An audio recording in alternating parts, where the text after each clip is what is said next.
안녕하십니까, 알림이 황희두입니다. 이번엔 굉장히 답답하고 분노스러운 민주당 내부 소식을 먼저 전해드리겠습니다. 문제는 파급력에 비해 관심을 가진 의원들이 별로 없다는 건데요. 쉽게 말해 확률형 아이템 규제에 대해 국민의힘에서도 모두 찬성했는데 민주당 김윤덕 의원이 반대를 하고 나선 겁니다. 류호정 의원도 찬성을 한 사안인데요. 김윤덕 의원의 반대 명분은 자율 규제가 잘 먹히고 있으면 법적 규제엔 신중해야 된다, 이런 내용이었고, 결국 이게 논쟁거리가 돼서 어제 문체위 소위원회에 계류가 된 겁니다. 확률형 아이템이 뭐냐? 잘 모르시는 분들 위해서 간략하게 말씀드리면, 확률이 조작이 되는지 안 되는지 제대로 공개도 안 돼서 돈을 계속 퍼붓게 만드는 구조라고 보시면 됩니다. 이걸 영업비밀이라고 포장을 하니 유저들 입장에선 돈만 계속 쏟아붓는 꼴이라 거의 대부분의 게이민들이 분노한 사안이죠. 그래서 여기에 대해서 규제를 하는 법안을 여야에서 다 찬성했는데 뜬금없이 민주당 김윤덕 의원 혼자 반대한 겁니다. 이후로 반응은 당연히 예상하시다시피 민주당을 향한 비판이 쏟아지고 있는 거죠. 제가 계속해서 말씀드렸던 게, 민주당 이상원 의원은 e스포츠와 게임 쪽에 유저들의 목소리를 계속 대변하고 권익 보호를 위해 입법 활동까지 열심히 해왔습니다. 최근엔 게임이 만행에 맞서서 5,500명의 뜻을 모아 국민감사 청구까지 해냈죠. 덕분에 보수 진보를 떠나 게임 유저들의 엄청난 호응을 이끌어냈고, 민주당에 반감이 있던 청년들조차 한 번쯤 돌아보게 만든 계기가 됐습니다. 이렇게 분위기 좋던 와중에 앞서 말씀드린 문제가 터진 거고요. 김윤덕 의원은 자율규제, 산업피해, 해외게임사와의 역차별, 이런 주장을 하며 반대를 했지만, 같은 당 유정주 의원도 여기에 대해 납득하기 어렵다는 반응을 보였고요. 규제에 가장 앞장서온 이상원 의원은 너무 아쉽고 허망하다, 심지어 같은 당에서 반대가 있다니 더 당혹스러운 마음이다 라며 아쉬움을 토로했습니다. 이로 인해 어제 오후부터 민주당이 그럼 그렇지 라는 비판이 쏟아지고 있고요. 당과 협의되지 않은 의원 개인 의견이긴 하지만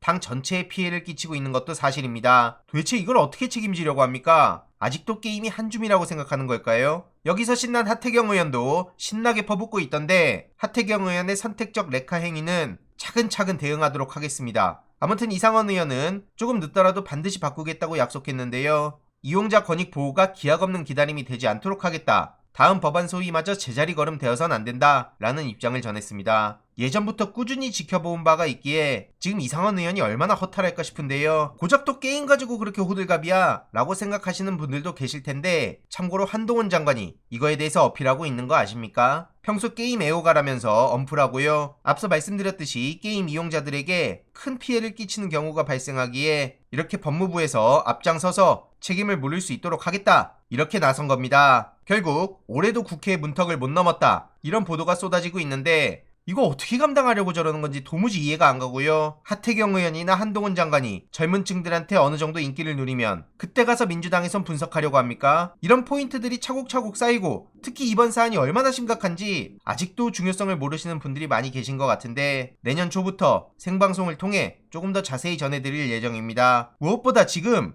윤석열 정부의 만행을 계속 알려도 모자랄 상황 아닙니까? 한덕수 총리는 노골적으로 무단횡단을 해서 이 또한 구설수에 올랐는데요. 해당 도로는 왕복 4차선이었습니다. 이러니 운전자들도 놀라서 급히 멈추기도 하고요. 해당 영상을 본 누리꾼들은 당황스럽다, 급정거하는 차들을 봐라 라는 반응을 보이며 비판을 쏟아냈죠. 이에 대해서도 이게 바로 윤석열 정권의 본 모습이다, 무단횡단, 무법 정권, 저런 사소한 것도 안 지키면서 민주당만 때리게 하는 윤석열 정부 제대로 심판해야 된다는 목소리가 나오고 있고요. 지금 유가족분들은 눈물 바다가 됐죠. 추모관엔 왜 안 하는지 2차 가해를 쏟아내는 국민의힘 간판 가진 의원들 입단속 좀 시켜달라, 그게 입이냐 주둥이지 라면서 분노를 토로했죠. 이에 대해서도 많은 비판의 목소리가 이어지고 있고요. 월북으로 추정되는 공무원이 사망한 사건은 대통령 탓이고 12구 이태원 참사는 대통령 탓이 아니다? 저거야말로 선택적 정의라는 거고요. 이해로도 책임자인 이상민 장관은 경찰국 문제 1도 없다더니 밀정 의혹 논란에 휩싸인 김순호 경찰국장을 초고속 깜짝 승진시켜버립니다. 오죽하면 윤여준 전 장관은 윤석열 정부를 향해 비판을 쏟아냈는데요. 김경수 사면에 대해선 이건 권력의 잔머리 아니냐, 저런 식으로 하면 나라도 안 받겠다 라고도 목소리를 높였고요. 한동훈 장관은 정치 소질 없다, 발들이지 말아야 된다 라는 얘기까지 했죠.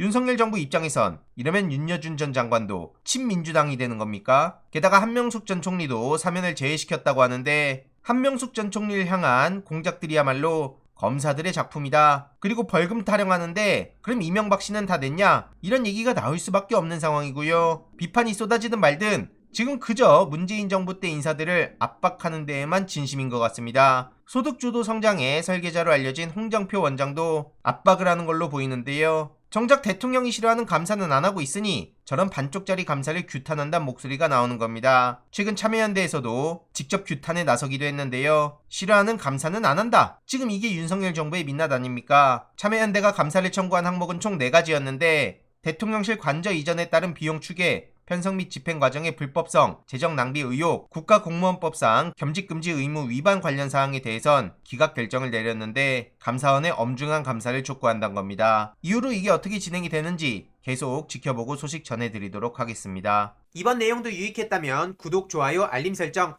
멤버십 가입 정말 큰 힘이 된다는 점 말씀드리고 싶습니다. 주위에 널리 공유 부탁드립니다.